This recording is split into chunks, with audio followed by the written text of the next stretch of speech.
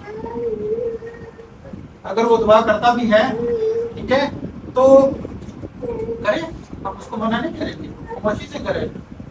لیکن وہ 4 اور بندوں کو بھی اکسائے گا جب اس کی دعا بھی بناوٹی ہوگی, ٹھیک ہے, دھوکے والی ہوگی, رٹی ہوئی ہوگی. جیسے کہ میں نے وہ پیچھے ایک مثال بھی دی تھی کہ انہوں نے بولا بڑھتے آپ کو کیا دی, اس طرح کی ہوگی. تو وہ بناوٹی ہیں, وہ خدا کی طرف سے نعمت نہیں ہے. ہمیں غیر زبان جو ہے وہ خدا سے مانگنی ہے, ہمیں غیر زبان خدا سے مانگنی ہے. مسیح یسوع نے اپنے شاگردوں سے جو وعدہ کیا تھا اس وعدے کو مسیح یسوع نے پورا کیا, اور وقت کے حساب سے جو نعمت ان کو چاہیے تھی وہی نعمت ان کو مسیح یسوع نے دی. اور ان پر پینتیکست والے دن جو غیر زبانیں نازل ہوئی تھی, وہ غیر زبان جو تھی وہ سب کو سمجھ آ رہی, اور وہ وقت کی ضرورت بھی تھی کیونکہ وہاں 16 ملکوں کے لوگ آئے ہوئے تھے. کیا مسیح یسوع انجان تھے؟ مسیح یسوع کو پتا تھا, اسی لیے مسیح یسوع نے وہی زبان ان کو عطا کی. اور جب انہوں نے ان سے کلام کیا تو پہلی کلیسیا, ہاللیلویا. آج کے کلام کے رسالہ سے خدا